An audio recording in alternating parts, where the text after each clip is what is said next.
The much debated Zorro. No. The legendary Zorro.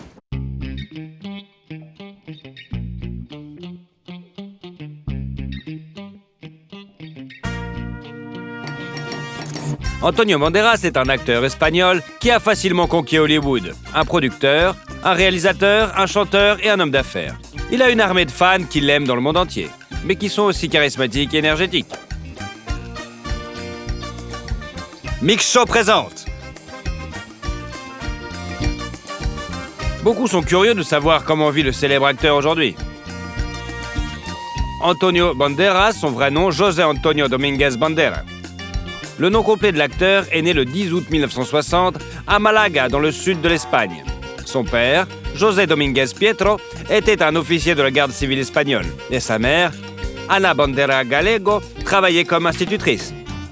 L'acteur a également un frère cadet, Francisco Javier. Le jeune Antonio n'a pas manifesté d'intérêt particulier pour l'apprentissage. Il aimait le football et envisageait de devenir un athlète professionnel. Cependant, à cause d'une jambe cassée, il a dû renoncer à son rêve. À l'âge de 14 ans, Antonio et ses amis ont assisté à une production théâtrale de Hair. L'histoire des amoureux qui se déroule pendant la guerre du Vietnam et le mouvement hippie. Et ça a tellement frappé Antonio. Il décide alors de s'essayer au théâtre. Antonio commence à se former et devient membre du cercle théâtral de la ville. Il convient de noter qu'au début, l'acteur utilisait le pseudonyme Antonio Abascal.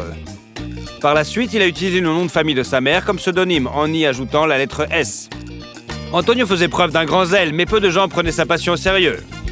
Lorsque le futur acteur a 16 ans, il entre à l'école d'art dramatique de Malaga et rejoint l'une des compagnies théâtrales de la ville.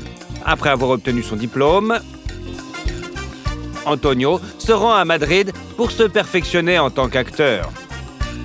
Là-bas, il a travaillé comme serveur, chargeur et même modèle, jusqu'à ce qu'il soit intégré au Théâtre National. À la même époque, Antonio prend part au mouvement culturel La Movida Madrilène, qui signifie « mouvement madrilène », participe à des spectacles et des performances expérimentales. Banderas remarque l'un des plus brillants représentants de ce mouvement, Pedro Almodóvar, qui l'invite à jouer dans son film « Labyrinthe de la Passion ». Le jeune acteur a obtenu le rôle d'un radical islamique amoureux d'un prince musulman homosexuel. À propos, le premier cachet d'Antonio était d'environ 100 000 pesetas. La collaboration avec le réalisateur a donné un coup de fouet à la carrière de Banderas. Il commence à jouer dans un grand nombre de films espagnols. En 1985, il fait un nouveau film avec Almodóvar, le film Matador. Il y joue un jeune garçon simple qui assume la responsabilité des meurtres commis par son mentor. Le réalisateur lui-même ne considère pas ce film comme particulièrement réussi. Il était plus passionné par le travail sur le film La Loi du désir, dans lequel Banderas jouait l'un des rôles clés. La collaboration entre l'acteur et le réalisateur s'est poursuivie sur le tournage du film Femme au bord de la crise de nerfs. Par la suite, Antonio n'a pas seulement dirigé Almodóvar. Pendant cette période, un certain nombre de films sont sortis avec lui. Le jeune acteur charmant était chéri de l'attention féminine. En 1987, il a épousé une actrice espagnole, Ana Leza, qu'il a rencontrée dans un restaurant près du théâtre. Banderas est tombé amoureux comme un garçon et bientôt, le couple s'est marié. À propos, le témoin du mariage était Pedro Almodóvar lui-même. Bientôt, Ana abandonne sa propre carrière et se consacre volontiers à son conquérant de mari acteur, sélectionnant sa garde-robe, programmant les auditions, surveillant son régime. Malheureusement, la relation entre Antonio Banderas et Pedro Almodóvar s'est détériorée pendant 19 ans. La raison est le refus de l'acteur de participer au tournage de Kika. À cette époque, Banderas se tourne vers Hollywood. Son premier film américain est un drame musical, Mambo Kings, où il interprète l'un des rôles principaux. Pour ce film, souvent on s'est moqué de son prononciation parce que son anglais était pas terrible. Il a passé 6 mois de tournage en Amérique et est tombé amoureux du pays. Tout le succès de Banderas à la maison est resté à la maison. Antonio a dû à nouveau conquérir le public. Et bien que la cassette King's Mambo n'ait pas tout à fait répondu aux attentes des producteurs, mais le macho espagnol a bien marché quand même. En 1993, Antonio apparaît dans le mélodrame House of Spirit et le drame Philadelphia avec Tom Hanks et Denzel Washington. What's the matter with you tonight? Close the logbook. You just... Hein? Ce film est très apprécié par les critiques et le public. Et pour Banderas, c'est un ticket heureux pour Hollywood. En 1994, Banderas joue dans le mélodrame Amour et ténèbres et joue un rôle mineur dans le vampire Arman dans le film Entretien avec un vampire. Do you know how few vampires have the stamina for immortality? En 1995 a été une année très productive pour lui. Sur les écrans se succèdent des films avec sa participation. Aux côtés de Sylvester Stallone, il joue dans le thriller policier Assassin, apparaît dans la comédie Four Worms, joue dans le mélodrame Miami Rhapsody et le thriller Never Talk to Strangers. L'attention particulière d'écriture et du public est provoquée par Robert Rodriguez. I'm looking for a man who calls himself Burcho. That's all. But you had to do it the hard way. Et le film Desperado. Ce rôle est appelé l'un des meilleurs travaux de Banderas dans les années 90. Et le baiser entre Banderas et sa partenaire sur le plateau de Salma Hayek a été nommé pour le meilleur baiser sur MTV. D'ailleurs, toute l'équipe a couru au tournage de la scène du lit entre les personnages principaux. Mais à la fin, seuls le réalisateur et le superviseur du scénario sont restés. Il convient de noter que sur le plateau de tournage, Banderas s'est également révélé être un musicien. L'acteur jouait lui-même de la guitare dans toutes les scènes où cela a été requis de son personnage. Et voici un autre film, une comédie. Too Much n'a pas fait l'objet de critiques aussi élogieuses, mais c'était un acteur spécial. Il a rencontré Melanie Griffith. Ils étaient tous les deux dans une relation formelle. Melanie était mariée à Don Johnson, Antonio était encore marié à Anna. Mais bien que récemment leur relation se soit quelque peu refroidie, il tournait activement aux États-Unis. Et sa femme préférait vivre en Espagne de toute façon. Après avoir tourné ensemble, les acteurs se sont rencontrés de temps en temps et Banderas a réalisé qu'il était tombé amoureux. Il est apparu avec Mélanie lors d'une soirée mondaine. Quand Anna l'a appris, elle s'est envolée vers les États-Unis et a rencontré Antonio avec Mélanie. La relation n'a pas fonctionné. Une procédure de divorce a été engagée et Anna ne voulait pas accorder le divorce à son mari. Cependant, lorsqu'Antonio et Mélanie arrivent dans le pays de l'acteur, ils sont reçus froidement non seulement par l'ex-femme et les parents de Banderas, mais aussi par les médias locaux qui font passer Mélanie pour une divorcée. D'une manière ou d'une autre, en mai 1996, à Londres, Antonio s'est marié avec Mélanie. Et plus tard, en septembre de la même année, est née leur fille commune Stella del Carmen Banderas Griffith. À propos, Antonio a réussi à établir une relation avec la famille de Griffith issue de son précédent mariage, Dakota Johnson. Le couple Antonio et Mélanie faisait plutôt une mauvaise réputation. Alors, pour le bien de son mari, l'actrice a surmonté sa dépendance à l'alcool et aux drogues. Il a soutenu sa femme dans tous ses efforts et essayé de la dissuader de recourir à la chirurgie plastique et a agi comme un père de famille modèle. On raconte d'ailleurs que l'acteur est tombé amoureux de Mélanie 6 ans avant leur première rencontre, lorsqu'il l'a vue à l'écran dans le film The Wild Things. En 1996, la comédie musicale Evita, où Banderas joue le rôle de Madonna, est sortie. Le rôle masculin principal du film a valu à Antonio une nomination au Golden Globe et $4 millions de royalties. D'ailleurs, comme l'a admis la chanteuse elle-même, elle s'intéresse depuis longtemps à Antonio. Une fois, Madonna l'a invité à la première du film avec sa participation, mais il est venu avec sa femme. En 1998, les écrans sortent Le Masque de Zorro, qui reçoit de bonnes critiques de la part des critiques et du public.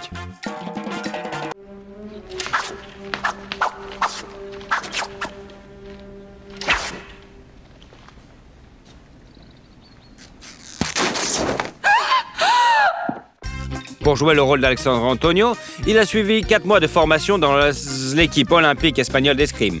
Et selon l'entraîneur, est devenu un épéiste habile. Pour ce rôle, l'acteur a reçu le prix du public de l'Académie européenne du cinéma et a été nommé pour un Golden Globes. Antonio Banderas est devenu une star de première grandeur. Il tourne beaucoup et s'essaie également au métier de réalisateur. En 1999 sort son film La femme sans règles, où le rôle principal est joué par sa femme, Melanie Griffith. Le film n'a pas connu un succès particulier, mais a constitué une part importante de la carrière de l'acteur. La même année sort sur les écrans le thriller d'aventure Le 13e guerrier, où Antonio tient le rôle principal. You could have killed him at will. Yes? Why the deception? Deception is the point. Any fool can calculate strength. La même année, aux côtés de Woody Harrelson, l'acteur joue dans le drame sportif Played in the Born et apparaît également dans la comédie The White River Kid. Sa popularité est croissante, tout comme ses royalties. Pour sa participation au film The Body en 2000, Banderas reçoit quand même $12 millions. L'année suivante, Antonio devient le partenaire d'Angelina Jolie sur le tournage de Original Sin. Liar! Thief! Yes! Yes! Don't you see? Yes! Don't you see? Don't you see I cannot breathe without you? Le film sensuel ne fait que confirmer le titre d'acteur sex symbole. Et Jolie a même dû démentir les informations sur la romance avec le macho espagnol.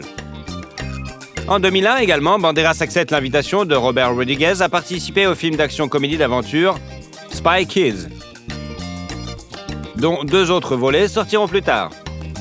En 2002, Antonio travaille à nouveau avec Salma Hayek sur le tournage de Frida.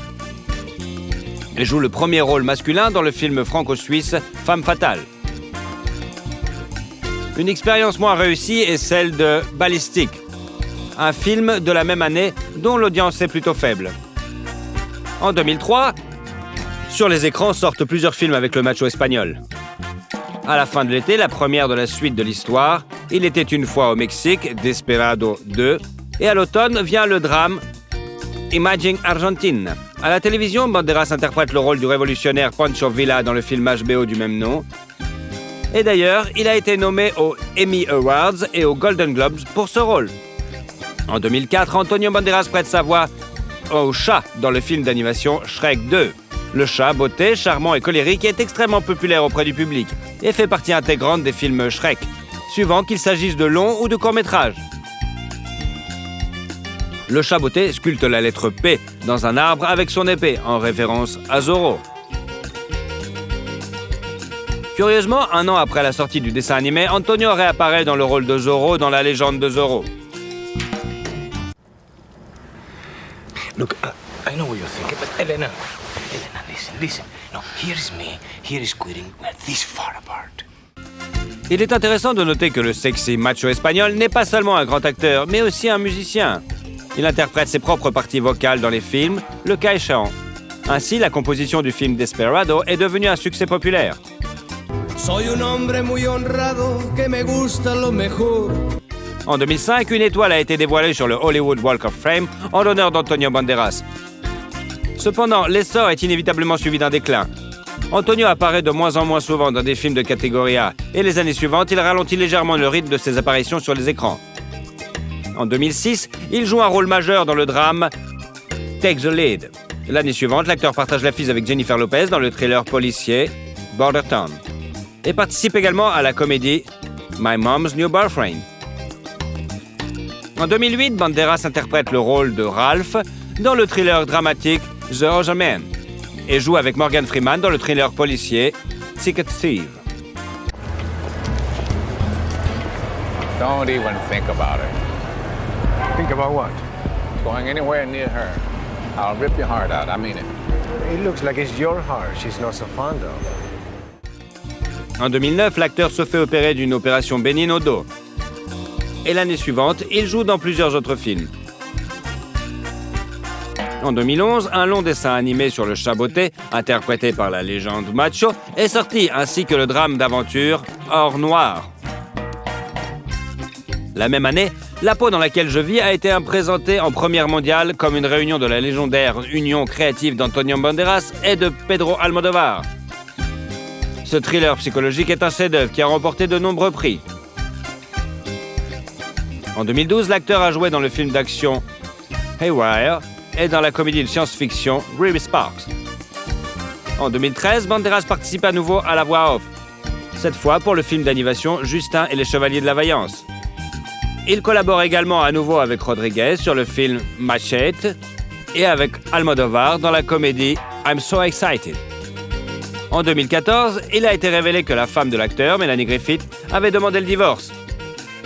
Elle a cité l'infidélité de son mari avec l'actrice Natalie Byrne. Comme raison, ils ont travaillé ensemble sur le tournage d'Unstoppable 3. Mais comme elle l'a admis, il n'y avait aucune raison pour de telles affirmations, si ce n'est la jalousie morbide de Mélanie. Le divorce a été aussi rapide et scandaleux. Les époux se partageaient activement les biens. Ils ont vendu un manoir à Los Angeles pour 16 millions et se sont partagés les bénéfices en comptant les revenus des projets réalisés pendant leur vie commune. Au final, Mélanie a obtenu la maison d'Aspen et le tableau de Picasso, l'artiste et son modèle, et Banderas a un dessin au crayon du même maître ainsi qu'un croquis au crayon de l'artiste Diego Rivera. En outre, l'acteur a accepté de verser à Griffith une pension alimentaire de $780 000 par an. Depuis son divorce, l'acteur s'est vu attribuer diverses relations, notamment avec Sharon Stone. Sa fiancée est désormais la financière néerlandaise Nicole Campbell, qui a mis de l'ordre dans la vie d'Antonio. Dans les années qui suivent, Antonio joue beaucoup la comédie. Il joue dans le thriller d'action Automata et le drame biographique The 33. Il apparaît également dans le mélodrame Night of Clubs, le drame espagnol Altamira, le thriller Black Butterfly et le film d'action Security. En 2015, Banderas s'intéresse à la mode et s'inscrit dans le célèbre collège britannique, Sepnal St. Martin's. De l'aveu même de l'acteur, devenir designer est un rêve de longue date pour lui. Et en 2016, il a collaboré avec la marque Select. L'acteur a agi en tant que designer de la ligne pour hommes. En 2016, Antonio Banderas est venu à Moscou pour participer à un projet de charité pour le mannequin Natalia Vodionova et pour montrer sa propre exposition de photos. Antonio a été nommé par un Emmy et un Golden Globe pour sa performance dans ce rôle. Peu avant le tournage de la série, l'acteur a eu une crise cardiaque. Tout allait bien, mais Antonio a sérieusement reconsidéré son mode de vie, abandonnant ses mauvaises habitudes, faisant plus souvent de l'exercice et prenant soin de sa santé. En 2018, Antonio joue dans le mélodrame Life Itself. L'année suivante, il apparaît dans le film Laundromat. Il collabore également à nouveau avec Pedro Almodóvar sur le tournage de Pain and Glory, où l'acteur joue le rôle principal. Cette œuvre a d'ailleurs valu à Banderas sa première nomination, tant attendue aux Oscars, ainsi que le Golden Globes. En 2020, l'acteur participe au tournage du film Dolittle. I never understood what Lily saw in you. A common complaint the world over for fathers of beloved daughters. But in this instance, I think we can all agree it is particularly accurate. Aujourd'hui, l'acteur continue de tourner activement. Le tournage de la comédie dramatique The Official Competition, dont les rôles principaux sont interprétés par Antonio Banderas et Penélope Cruz, est déjà terminé. La première du film d'action-comédie étoilé Le garde du corps et la femme du tueur est prévue pour l'été 2021. En février 2022 devrait sortir le film Undiscovered avec Tom Holland, Mark Wahlberg et Antonio Banderas dans les rôles principaux. Et à l'automne de la même année, un nouveau dessin animé sur les aventures du charmant Chaboté. Sont également annoncés le drame biographique Dali et le thriller de science-fiction Solo. Les deux films mettent en scène l'acteur dans le rôle titre. La fortune d'Antonio Banderas s'élève désormais à $50 millions. Outre les tournages, Banderas a joué à plusieurs reprises des rôles d'égérie de marques mondiales, dont Orbit, une vidéo amusante dans laquelle l'acteur dialogue avec un beignet, a beaucoup plu au public. Il a également joué dans une publicité pour les lunettes Police. Antonio Banderas et Olga Kurylenko sont également devenus les visages de la campagne publicitaire des nouveaux parfums jumelés Secret Temptation de la marque de parfums Banderas. En général, Banderas est activement engagé dans les affaires. Depuis 1997, il sort sa ligne de parfums Antonio Banderas. Sur le marché, il y a déjà 22 parfums, 13 pour hommes et 9 pour femmes. Antonio se rend personnellement chez les parfumeurs et apprend d'eux comment créer de nouveaux parfums. L'acteur possède également un vignoble en Espagne depuis 2009. Il possède 50% du domaine viticole Anta Banderas et Villalba de Duero, initialement appelé Anta Bodega, qui produit jusqu'à 1,5 million de bouteilles de vin par an, ainsi bien sûr que de l'huile d'olive. Monsieur Banderas s'était auparavant essayé au métier de restaurateur à Posada de Antonio, mais avant d'abandonner l'affaire par la suite. Il a également été propriétaire de Jack Jones by Antonio Banderas, une équipe de course MotoGP dans la catégorie Moto 2 en 2010. Banderas soutient désormais le Malaga Football Club ainsi que le Parti socialiste ouvrier espagnol. L'acteur est aussi activement impliqué dans des actions caritatives et ambassadeur de bonne volonté pour les Nations Unies. En 2019, il a ouvert un nouveau théâtre dans sa ville natale avec une capacité de plus de 800 places assises. Antonio Banderas est également propriétaire de diverses propriétés. Pendant son mariage avec Melanie Griffith, il possédait un manoir dans le quartier historique haut de gamme de Hancock Park à Los Angeles. Ils ont initialement acheté le manoir pour $4,2 millions en 1999, après quoi ils ont acheté la propriété voisine pour $1,3 million et l'ont rattaché au domaine. L'intérieur du manoir, stellaire, est de style classique. Pendant le divorce, le domaine a été mis en vente et s'est vendu pour 16 millions de dollars, à peine 10 ans plus tard. L'appartement d'Asman est revenu à Melanie Griffith après son divorce. Nichée dans les montagnes, la maison est remplie de lumière et de confort. De grandes fenêtres panoramiques et de nombreuses boiseries et des détails décoratifs rendent l'espace vivant et confortable. Son ex-femme avait d'abord prévu de vendre la maison pour 10 millions de dollars. Puis ils l'ont louée et n'ont finalement obtenu que 4 millions de dollars. Pendant la procédure de divorce, Antonio a acheté la part de Griffith dans leur appartement new-yorkais pour 4 millions de dollars. L'appartement, également décoré, est situé dans un immeuble haut de gamme. En 2018, l'acteur a mis l'appartement en vente, demandant 8 millions de dollars pour celui-ci. En 2014, il a été rapporté que l'acteur avait acheté une penthouse à Malaga. L'acteur aurait acheté 7 maisons et 14 propriétés non résidentielles, dont un bar-restaurant au port maritime, dans les environs de Malaga. Torremolinos et Benalmádena seulement.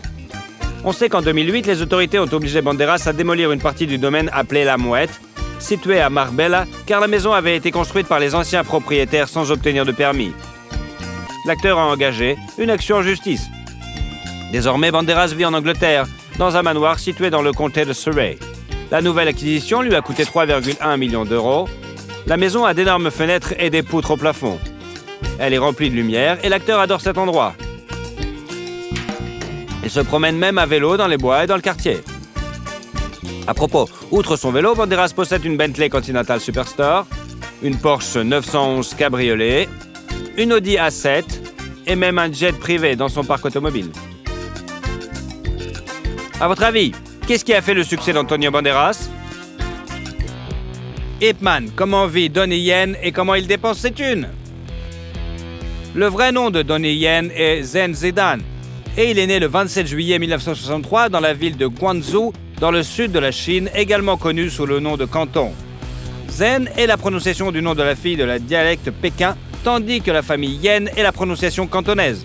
Le père de la famille, Yang Yonglong, était violoniste et la mère, Min Banshan, ou dans la version américaine, Mac Buim, était vocaliste à l'orchestre philharmonique de Guangzhou.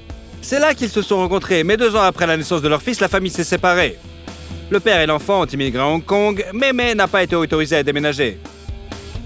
Le garçon a pu revoir sa mère à l'âge de 9 ans et la famille a finalement été réunie avec la naissance de sa petite sœur Chris.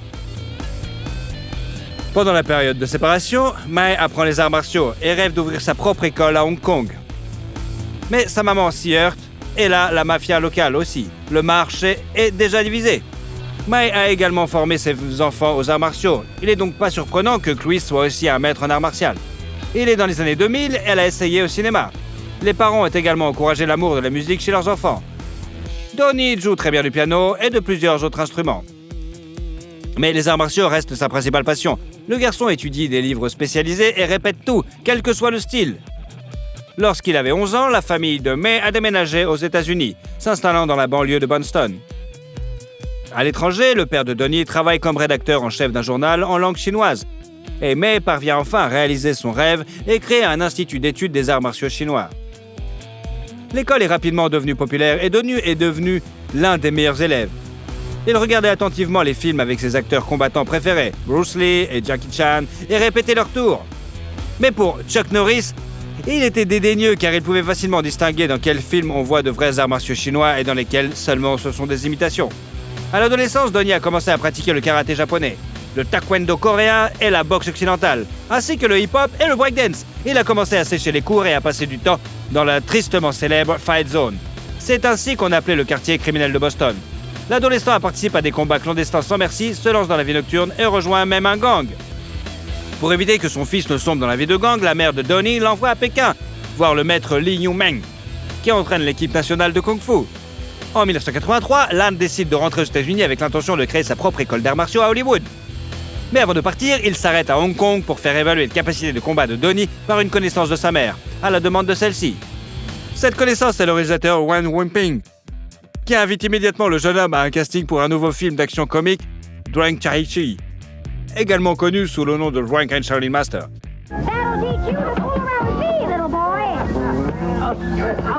Young master, are you okay, sir? That fat bitch, only because she weighs 2 tons, she is... En seulement 5 minutes, Lan impressionne l'équipe et est confirmé pour le rôle principal. Le film est sorti en 1984. Mais Donnie n'a pas été aimé le processus de tournage. Il était agacé par le réalisateur qui n'explique presque rien, mais pouvait crier s'il n'aimait pas quelque chose. Ladd n'a jamais pensé un seul instant qu'il pourrait rester longtemps dans l'industrie cinématographique. Mais sa collaboration avec Yuan Won-pin s'est poursuivie. Un an plus tard, le film Strange Couple est sorti, sur le tournage duquel l'acteur s'est gravement blessé à l'épaule droite. Cela le gêne encore aujourd'hui. Suivant le film en 2 parties, La Cage du Tigre et le film d'action In Performance 4, The Whiteness, également réalisé par Yuan Won-pin. Le maître a révélé à Donnie les spécificités de la mise en scène du combat au cinéma. Et au fil des ans, l'acteur a affiné son propre style de combat à l'écran.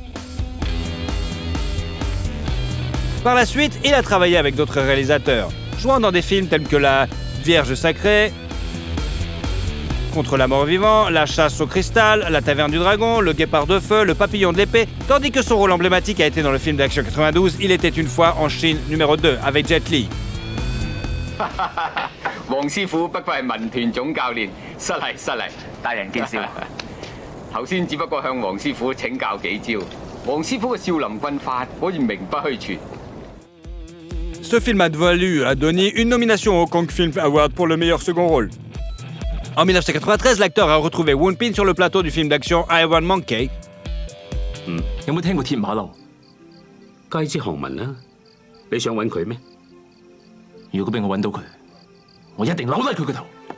Le film a été un succès et on se souvient de la scène de combat avec les moines Shaolin qui avait été réalisée par Donnie.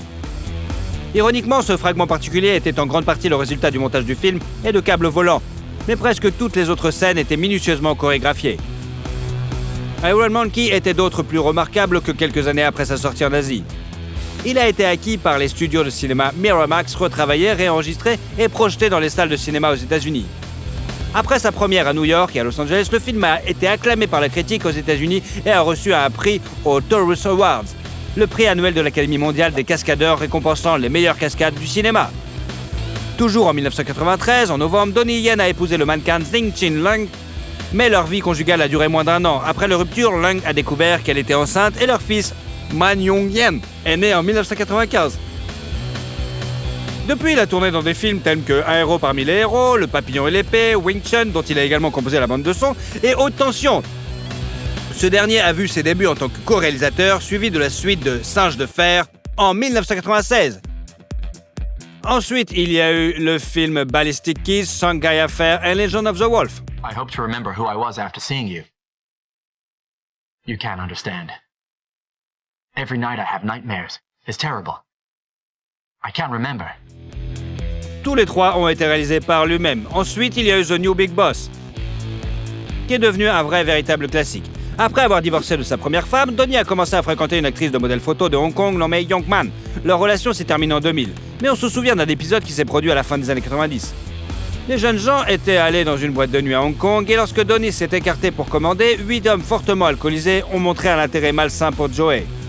Et ils n'ont pas été arrêtés par la présence du jeune homme et de la jeune fille, ni par son avertissement de reculer. Cependant, lorsque le couple a quitté le club, la compagnie a continué de les suivre dans la rue et a attaqué Lan. Ce fut une grosse erreur puisque les 8 hommes ont fini à l'hôpital avec des fractures, des écorchures, des commotions et des contusions. Donnie lui-même n'a souffert que d'une contusion mineure et a été arrêté le lendemain, mais a été relâché presque immédiatement lorsque la police a découvert qu'il s'agissait de légitime défense. En 2000 a vu la sortie du film d'action de science-fiction Highlander 4, The Endgame, avec Adrian Paul et Christopher Lambert, et est sorti en 2000. One day soon, we will all serve very little purpose to Cal except dead. C'est le premier film américain dans lequel Donnie Yen a été invité. Il a joué le rôle de l'immortel Jin Kei et a chorégraphié les combats du film. Le film suivant est Blade 2, également une production américaine, avant que Donnie ne retourne dans son pays natal et ne joue avec Jet Li dans le film d'action Fantastic Hero. Ce film a rendu Lan populaire auprès du public de la Chine continentale, et lorsqu'il est sorti en version large dans les cinémas américains, il est devenu l'un des films en langue étrangère les plus populaires jamais distribués sur le marché américain. Le film suivant de Lan a été le film d'action comique américano-hongkongais de 2003, Les Chevaliers de Shanghai, avec son acteur préféré, Jackie Chan. I hope there will be more trust between us when I'm emperor and you are the new king. Au même moment, notre héros se marie pour la 2e fois. Cecilia Wang est sa promise. Auparavant, elle était mannequin et a remporté le concours de beauté Miss Chine à Toronto en 2000. Ils se sont rencontrés par des amis communs lors d'une fête. Leurs copains ont trouvé amusant que le magazine People ait nommé Lan le diamant des films d'action, alors que les parents de Cecilia étaient dans la joaillerie. Il s'est avéré qu'ils avaient beaucoup de choses en commun. Ils ont tous les deux grandi à l'ouest et à l'est, dans des familles de musiciens et ont le même goût et la même vision de la vie. Cecilia n'avait pas vu de film avec Lan, mais elle a été impressionnée par son sens de l'humour et ses bonnes manières. Quelques mois plus tard, le couple s'est fiancé. Donnie appréhendait beaucoup de rencontrer le père de la mariée car c'est un homme aux règles plutôt strictes. Et la différence d'âge entre la mariée et la mariée est de presque 20 ans quand même. Mais après avoir discuté en privé pendant un moment, Van Senior a calmement demandé quelle était la date du mariage. Lan dit qu'il était prêt à fondre en larmes de bonheur en entendant cela. Le mariage a eu lieu le 30 août 2003, on s'en fout, au Canada, sur les rives du lac Ontario à Toronto. Un an plus tard, ils ont eu une jeune fille, Jasmine, puis un fils, James. Donnie réserve souvent à sa femme des surprises romantiques et chaque fête, il lui offre des fleurs. Au premier anniversaire de sa bien-aimée, une sérénade chantée de sa propre composition et au 10e anniversaire, un tatouage à la taille avec l'un des caractères de son nom qui signifie « poésie ». L'acteur admet que son épouse n'est pas seulement la femme qu'il aime, mais aussi une amie, une assistante et une partenaire commerciale, la femme idéale quoi. Romantique dans la vie, Lan a ensuite joué dans des films d'action, Wandu Chronic, Blade of the Rose, Seven Wars, SPL, Star of Destiny et Dragon and Tigre. Il a toutefois connu un mélodrame, une comédie romantique en 2004 intitulée Love is Broke. En 2007, Donnie a joué un rôle majeur dans le film Hot Spot et pour sa performance de chorégraphe a remporté le prix des Hong Kong Film Awards. L'acteur était tellement épuisé sur le plateau qu'il devait aller chercher le médecin tous les 2 jours pour récupérer physiquement. Un an plus tard sont sortis La peau peinte, L'Impératrice et Les Guerriers. Mais un an plus tard, le succès a été Ip Man sur un maître d'arts martiaux invincible. Wing Chun, qui a créé sa propre école d'arts martiaux et s'est fait connaître comme le professeur de Bruce Lee. You know, Captain Lee, we martial artists have a lot of energy. Sometimes we might be a bit loud, but that doesn't mean we're not civilized. L'intrigue du film s'est rapprochée de la biographie originale d'Ip Man, avec l'ajout de la fiction. Et pour ce qui est des chorégraphies de combat et des données biographiques, le fils du maître de Ip Chun a conseillé l'équipe du film. Donnie Yen s'est lui-même rendu à Foshan, où il vivait le maître, et a passé beaucoup de temps avec ses fils, écoutant les histoires de leur père, le mode de vie familial et les arts martiaux. Avant la première d'Ip Man, les royalties de Donnie se tournaient autour d'$1 million par film, mais depuis, ce chiffre a été multiplié par 3,5. En 2009, l'acteur a joué dans un documentaire sur Bruce Lee, un film d'action Bodyguards and Assassins et le drame historique The Founding of China. Ce film a été réalisé pour célébrer le 60e anniversaire de la fondation de la République populaire de Chine. Et de nombreux acteurs chinois étaient impatients d'y jouer, même s'il s'agissait d'un rôle secondaire et gratuit. Donnie Yen a joué un membre du Parti communiste, montrant ainsi sa loyauté envers la Chine continentale plutôt qu'envers Hong Kong. Il a d'ailleurs été critiqué à plusieurs reprises pour cette position et pour avoir ignoré les protestations qui ont lieu à Hong Kong. En réponse à l'un de ses commentaires, qui lui reprochait de se battre que pour la justice à l'écran, Donnie a répondu qu'il se battait pour le peuple chinois. Il convient de noter que la fanbase la plus lucrative de Donnie vit uniquement en Chine continentale. Après le succès du premier volet de Ip Man, le tournage de la suite a commencé presque immédiatement, qui est sorti en 2010. 單邊油條係你細嗰陣時話要食㗎嘛？我幾時講過啊？你真係唔記得咗啊？睇嚟我細個都幾風趣。Elle est encore moins fidèle au personnage principal, mais l'histoire était richement agrémentée de séquences d'action et a presque doublé les recettes du premier film au box-office quand même. Le tournage a été difficile pour Donnie, il s'est évanoui 2 fois d'épuisement. Et si dans le film précédent les créateurs ont coopéré avec le fils du maître, cette fois-ci il a critiqué Donnie Yen, le qualifiant d'ingrat. Et le fait est que selon l'acteur, le succès des films n'a rien à voir avec l'art martial du Wing Chun. D'autres représentants du monde des arts martiaux et des collègues de Donnie se sont également joints à la critique. En général, notre héros est connu pour le fait de se disputes régulières avec les réalisateurs, les traitant de fainéants, de tyrans, de sbires, et n'hésite pas à s'exprimer même à l'égard des maîtres éminents. Dans les années d'après, il a fait plusieurs films et plusieurs allers-retours entre la Chine et Hong Kong, avec 14 Blades, Legend of the Fist, The Return of the Jensen, et The Lost Bladesman, et bien sûr le film Dragon, All's Well Ends Well 2011. On suivit le spécial Film One, Together, The Monkey King, Ice Comet 3D, The Last of the Best, The Inspector is Here, et en décembre 2015 a vu la première fois Ip Man 3. 點解今日我要收你呢？因為我將為你最勁嗰度嚟。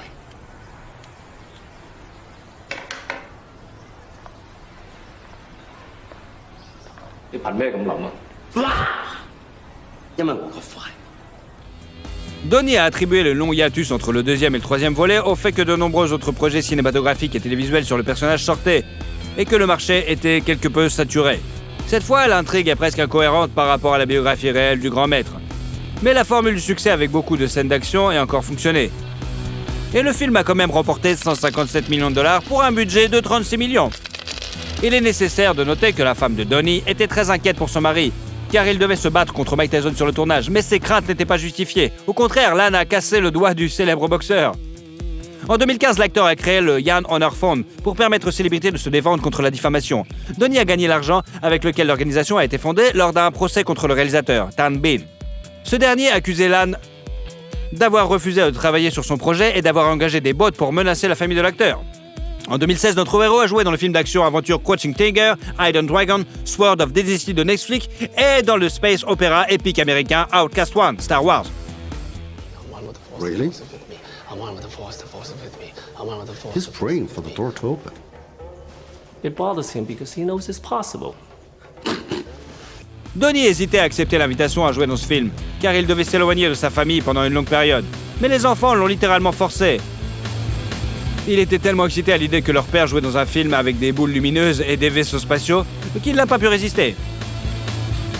Toujours en Amérique, Lal a remplacé Jet Li qui a quitté le projet pour des raisons inconnues dans le film d'action-aventure 3X World Domination. La première a eu lieu début 2017 et l'acteur est rapidement retourné dans son pays natal pour jouer dans le drame policier Chasing Dragon et la comédie d'action Big Brother. La première du film Ip Man 4 a eu lieu vers la fin des années 2019. Mais malgré les affirmations de Donnie Yen selon lesquelles il ne souhaitait pas réviser la série, le cachet s'élevait quand même à 12,8 millions de dollars. En janvier 2020, l'acteur s'est essayé à l'image d'un policier se mettant constamment dans des situations ridicules dans le projet de comédie Exit Fat Dragon. Et en mars, le monde l'a vu dans le film Disney Mulan. L'acteur a obtenu le rôle commandant Tung, le mentor du protagonisme.